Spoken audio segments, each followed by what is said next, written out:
The ICE or InterCity Express or the high-speed trains in Germany, and not only Germany but also neighboring countries. You will find ICE trains that are heading into France, Belgium, the Netherlands, Austria and Switzerland, like our train for today.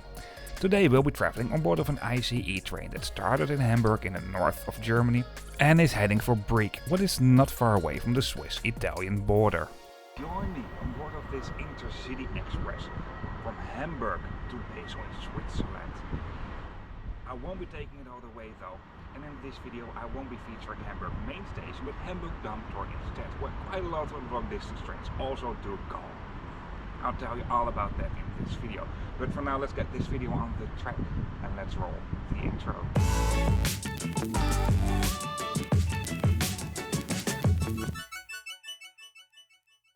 Before we start with this video, let's take a closer look on the route map for today.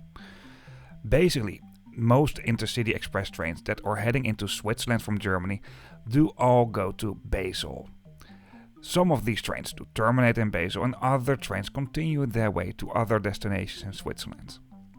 At the moment of recording, the train had Basel as the final destination. However, with the timetable change at December 2025, the train had a different route.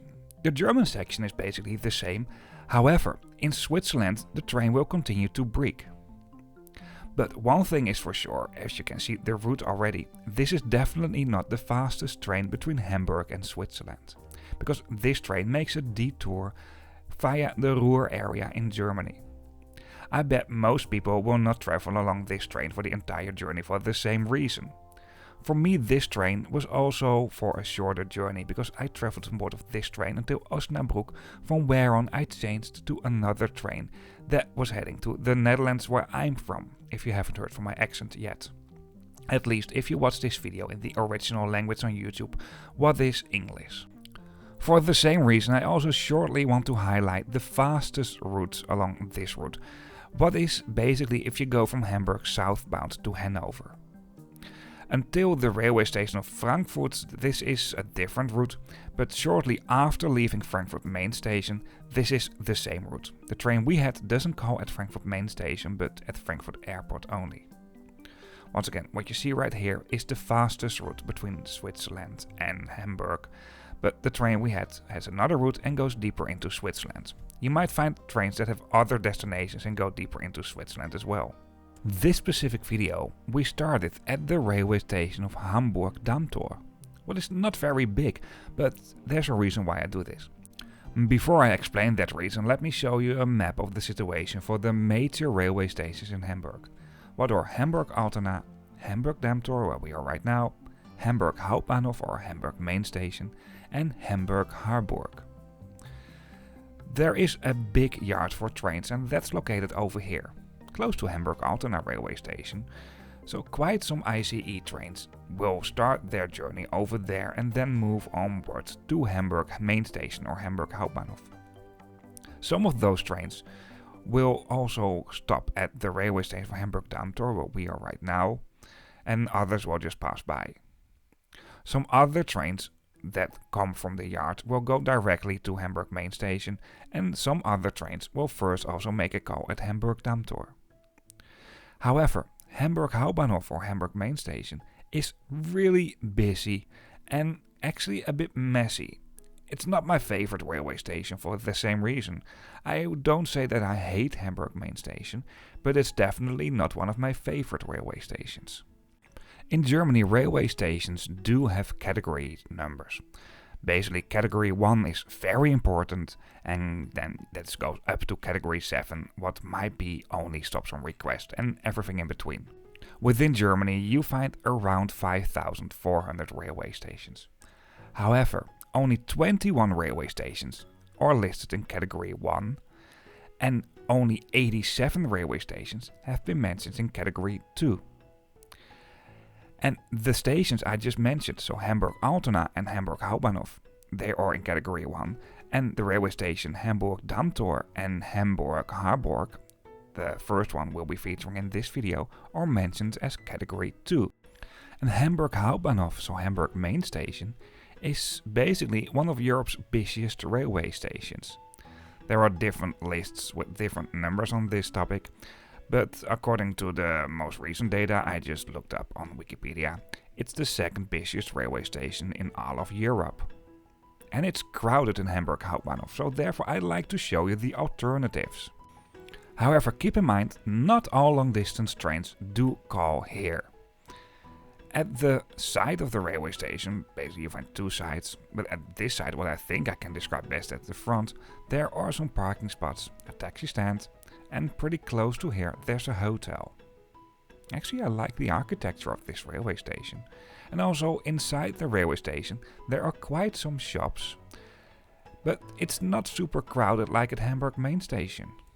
At least at the moment I was here. There are lots of screens with information about departing trains. Most trains that do depart or arrive here are S-Bahn trains. These are basically the commuter trains of Hamburg. If we move to the other side of the railway station, there is a big and busy road, and at the other side of the road you will find a bus stop. It would be nice to see this a little bit closer to the railway station though, but there's a good connecting public transportation from and to here. And obviously you also find the commuter rail of Hamburg, what are the S-Bahn trains, I'll show you in a bit. There are separated screens with information about departing trains and S-Bahn trains, because the S-Bahn trains do operate very frequently. If this would all be on the same screen, this would be a little bit unclear. The S-Bahn in bigger German cities at least is a kind of a mix between a regional train and a metro train, where this might feel, especially in some smaller German cities, more like a kind of regional train. There are vending machines where you can buy tickets, there is a ticket counter here on the right, but also the online infrastructure to buy your tickets is pretty good within Germany. I do have an affiliate link to Trainline as well, where you can buy train tickets. You can find it in the description of this video. You find some left luggage lockers here as well, although they are a little bit hidden. And once again, there's not a shortage of shops around here. I mean, in terms of grabbing some food, you definitely have more choice at the railway station of Hamburg Hauptbahnhof or Hamburg main station, but there's also something to choose from over here. Another advantage by taking the train from here compared to Hamburg Hauptbahnhof or Hamburg main station is that you will be earlier on board of the train. And you can be already at your seats before everybody else is rushing into the train and going to their seat. At least if they made a reservation. Anyway, I was staying in a hotel that was located a little bit more at the outskirts of Hamburg to save some money. But the hotel was located right next to the S-Bahn station. So I traveled to the railway station of Hamburg Dammtor with the S-Bahn. Over here you'll find 2 platforms and 4 tracks. The platform that hosts the tracks 1 and 2 is being used for the S-Bahn trains, so for the commuter trains of Hamburg. The platform that hosts the track 3 and 4 is being used for the regional trains and some ICE trains. Because there are only 2 tracks for the long distance and regional trains, the majority of the long distance trains will not call here, but there is still a significant amount of trains that will make a call here. For long distance trains, for one specific train only, you find a composition screen at the platform. But nowadays most composition screens are displayed at the departure screens at the platform. This is much more clear and also visible at much more spots at the station. Another advantage of digital composition screens is that whenever the composition of the train is changing for whatever reason, this is still up to date. What I haven't mentioned yet, from the main concourse to the platforms you will find escalators, stairs, and there's also 1 lift per platform. The platforms are rather long though, where most trains, especially the shorter trains, will only serve the one side of the platform. The train we had today was rather long and was covering almost the entire platform. At some spots at the platform there are some vending machines for snacks and drinks, and there were several places where you can take a seat. Also, information about departing trains on old paper timetables have been displayed at several spots. And once again, this composition screen, or the old composition screens, was only for the night jet that is heading to Zurich from here, also to Switzerland. I think it's a matter of time before all trains will be displayed in the composition at the specific departure screens at the platform. Today's journey is on board von ICE Type 4, and these are the longest ones you can find. Some of the ICE Type 4 trains do consist of 7 cars, then you find them of 12 and 13 cars as well, and today we were traveling on board the one that has 13 cars. This train has, for the same reason, a capacity of 918 seats. And if it's really busy, also some standing places. So this is a rather long train.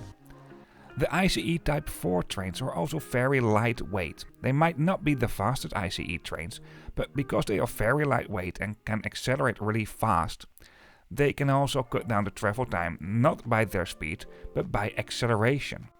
And by being relatively lightweight, they are also really energy efficient. Before we head into the train, let's take another closer look at the exterior of our train for today. I recorded this part when the train departed from the railway station of Osnabrück, a little bit more south, where I left the train. The numbers 1 and 2 at the side do indicate the first and the second class, and also the carriage number have been mentioned fixed at the side of the train. Most carriages do have 2 doors, and what seats can be entered best via what door have been mentioned as well. Apart from that, you will find digital screens at the side of the train that will host the route information, carriage number, stops along the way and the train number. There is a bike area, a restaurant and a family area, and these areas have been marked crystal clear at the side of the train as well. A reservation for these trains is not obligated, but I strongly recommend you to make a reservation, especially along busy days. For the journey I had, it was rather busy, and my reserved seat was at the other end of the train, in second class. I hope you like this video so far, or that it's a helpful video to you. If so, please give me a thumbs up on YouTube, I really appreciate that. If you have some questions, feedback or comments, or even if you just want to say hello, feel free to leave a comment. And at last, if you'd like to see more trip reports about more sustainable ways of transportation, the main focus for this channel is long distance and or international traveling. Well, this train is both, because there's so much unknown at the moment you cross a border by train. There's so many things that, well, can be clarified a bit more to other people. So this is why I have this channel, to show you what it's like, and hopefully also have some impact on railway companies so they can improve some things. But if you'd like to see more, then hit that subscribe button if you haven't done this already. For now, let's continue with this video. And for this I was actually traveling in second class, but since it's not that busy now anyway, let me feature the first class first. At the very end or beginning of the train, depending on what way the train is moving, you find a kind of special area with 6 seats. But the biggest part of first class comes in the open compartment, as you can see over here. Special areas like, for example, the quiet zone have been marked crystal clear. Although I have to say, if you book your reservation sometimes in Germany, you also get a reservation in the quiet zone even if you don't ask for it. So I think this can be improved a bit more. Seat numbers are located at the side of the seats, and this also includes a small display that indicates from where to where a seat has been reserved. Now let's do a seat review of the first class airline style seats. There is a footrest in the seat in front of you, and right above that there's a small magazine rack. You do find small but sturdy tray tables in the seat in front of you as well, and you can pull it towards you because otherwise the distance might be a little bit too big. I mean, the amount of legroom is very reasonable. There's a cup holder, and I don't know how to describe the magazine rack above the cup holder. All windows in all classes do have a sunscreen. Reading lights are integrated within the seats, and the seats can be reclined. There are 2 handles at the bottom of the seats. One of them is to only move the bottom part of the seat, and the other one is to move the bottom part a little bit and to make the seat lean backwards. I mean, the amount you can recline these seats is okay. It's not super impressive, but it's definitely not bad. For luggage, there are some dedicated luggage zones as well, and this is a long distance train, so obviously luggage is something they take in account when they designed this train. You don't only have the overhead luggage racks, but throughout the train in all classes you do find special luggage racks in the open compartments as well. Also, throughout the train, all classes and including the dining car, you find screens that will host route information. This is not only in German but also in other languages. At the moment the seats face each other in first class, you find a table in between and you can fold this out to make it slightly bigger.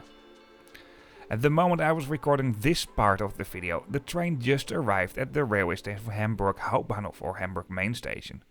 And a lot of people came on board of the train. Filming from this moment on was a bit more challenging. Between the first and the second class you will find the dining car, and if there's something I really love about trains, it is the dining car. The capacity for this train is a little more than 900 passengers. However, if these same train types, so the ICE Type 4, that are way smaller, the dining car is exactly the same. So for the same reason, this dining car can be quite busy. During the trip I had, it was also rather busy for basically the entire ride, but I only took this train for a relatively small section of the journey. I have to say, German dining cars are in general pretty good, better than for example in France or Spain. However, if you move east in Europe, dining cars do get in general better. Although that's not always the case, there are also some exceptions when it comes to this. For my regular viewers, you know I really care about mobility and everybody should be able to travel on board of trains. And it was a good example to see this man in a wheelchair, well, boarding the train. These trains do not offer level boarding, and there's also not something like a built-in elevator for people traveling in a wheelchair.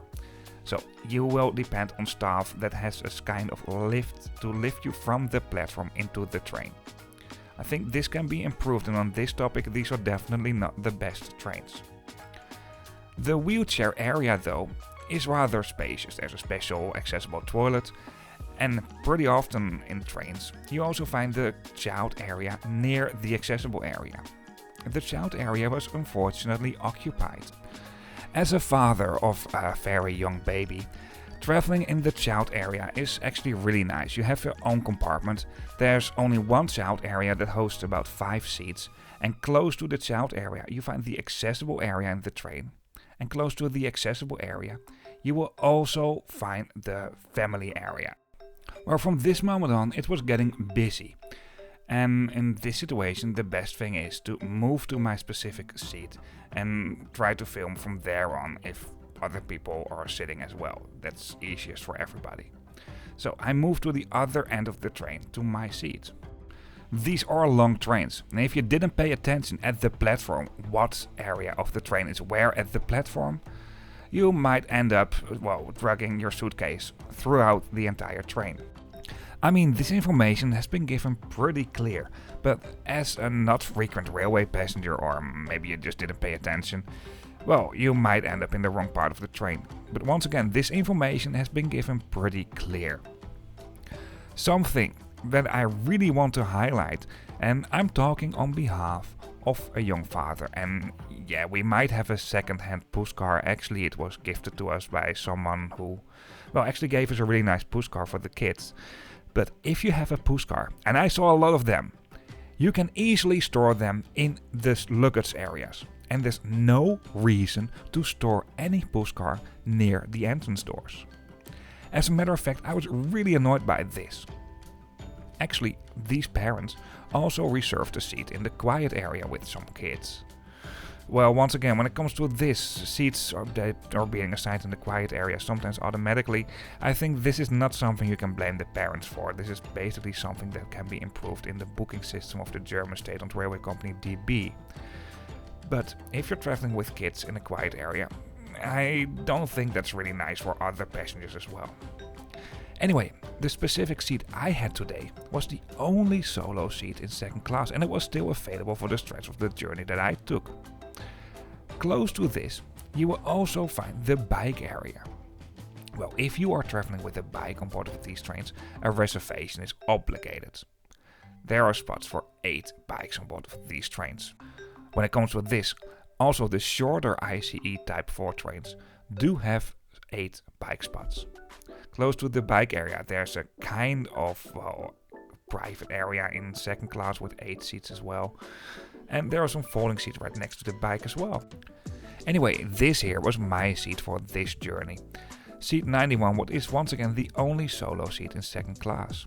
Normally, if I'm filming, I really prefer solo seats. For now, let's do a seat review. Obviously you find the sunscreen at the window, but I didn't use it because, well, I would block other people their light as well, and it wasn't sunny during this ride. I was having a seat in the so-called handy area or mobile phone area. This means there's a little bit better coverage. The coverage signals will go through the windows a bit better. And, well, it's definitely not a quiet zone. There's a magazine rack, a sturdy but small fold-out table in the seat in front of you. You won't find a footrest though. There's one power plug per 2 seats, and there's a small litter bin between the seats as well, but you find bigger litter bins at the vestibules. Well, after everybody found their seats, I decided to move back to the child area.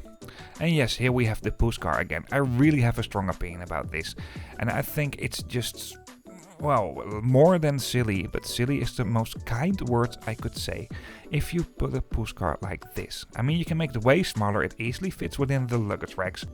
And why on earth would you even block the pathway, also in terms of safety? I mean, I'm almost concerned that these people need to raise kids. Anyway, let's move on to the disabled area and the child area again.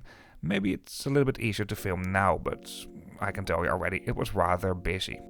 I only traveled on board of this train until the railway station of Osnabrück.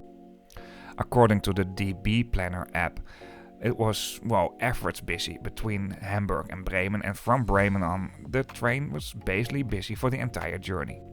Anyway, this here is the so-called family area, which is an open compartment. There is some extra space for push cars, and right next to this you will find the accessible area. If we move on a little bit over here on the left, you will find the special toddler area, and here you find the information about the reservations for that area. If we move on a little bit more, we get out at a bigger accessible toilet, what can also be used to change diapers, for example. Within European trains, it's pretty common that the accessible area is close to the child area. And honestly, as soon to be there, I look different than trains now. This is perfect. And also the child areas are really nice. It's not, I mean, in some countries it's definitely better, but it's not bad at all here. Tell me more about it when I use it for voiceover. Well, basically, I already told you about this. The accessible toilet obviously also has some support bars for those who need this. I mean, it also should be able for people in a wheelchair to use this toilet. What is also nice is that there are bigger litter bins, so you can put a diaper in there, for example. Maybe I should make some dedicated video about traveling with kids in European trains or in trains in general. Would you like to see this? Please let me know in the comments. Anyway, let's move on. I wanted to go to the dining car, but it was rather busy over there as well. However, a light version of the dining car, cash only by the way, is coming to you as well during the ride. What I like is that you also have this pickup zone over here, where it was really busy as well, as you could see. However, something you will find in the dining car as well, and what I haven't mentioned yet, is some extra space for luggage, as you can see here on the right. And pretty often people who don't have a reservation might go here as well, and especially people who travel for a shorter section of the journey on board of these trains. What I haven't mentioned very clear, litter bins can be found at the vestibules as well, and you can also find separate litter bins, so you can recycle your waste to make traveling by train even more sustainable. Let's take a quick look at the regular toilets, and you find a lot of these on board of these trains. I mean, these toilets are pretty fine, nothing really special, they're not super spacious, but it's definitely not bad. Because these trains are rather long, I like to see some more diaper changing facilities for kids. Well, let's take a quick look on the environmental impact if you're traveling along this route by train, car and plane. The pollution for if you're traveling along this route by train compared to plane is around 4.74%. But let's say we take the train as a standard. Then the plane is 2119% more polluting than taking the train along the same route. I'm just saying it's a matter of perspective. And if you do it according to the way the aviation industry likes it most, well, then the aviation industry doesn't sound too bad. But flying is just, also when it comes to environment, no alternative on this route. We need to change our behavior. And yes, I might hear you thinking like, oh, how about the billionaires with their private jets? Yeah, you totally have a point when it comes to this. However, 65% of all emissions are being caused by 10% of the richest world population. Well, rich and wealthy, these are two different things, because if you have €1,000 per month, for example, in Europe, you are poor, but if you have the same salary in, let's say, Thailand, you are rich. So, yeah, of course, it's a different perspective when it comes to this, and you have different living costs and living standards. However, if you earn around €1,600 per month netto already, you belong to the 10% of the world's richest population, so you are responsible for this huge climate change, and your actions really do matter. Also, the excuse that the aviation industry is only responsible for a little more than 2% of the total emissions, well, that's great, but also keep in mind that only 20% of the entire world population ever has been on board of a plane. And for example, the Netherlands, where I'm from, only 1 out of 3 people are flying more than 1 time per year. Well, I don't want to point my finger at people and say like, you are bad at all. I mean, this doesn't work, I know. But I just hope that some people start to realize about their own behavior and, well, the consequences it has to the environment. Well, I already dig in this for way too long, but I just want to mention this. The poorest people among us have the biggest impact when it comes to climate change. Nowadays already more than half of all refugees worldwide are climate related. I honestly don't understand why many anti-migration parties are also anti-climate improvements. But maybe I should make a dedicated video about this topic, where I explain a little bit more and also share my opinion about this. But for now I'll just show you some views I had from the train between Hamburg and Osnabrück.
Osnabrück. I only took it for a very small section on board of this train, on board of the InterCity Express between Hamburg in the north of Germany to Basel in Switzerland.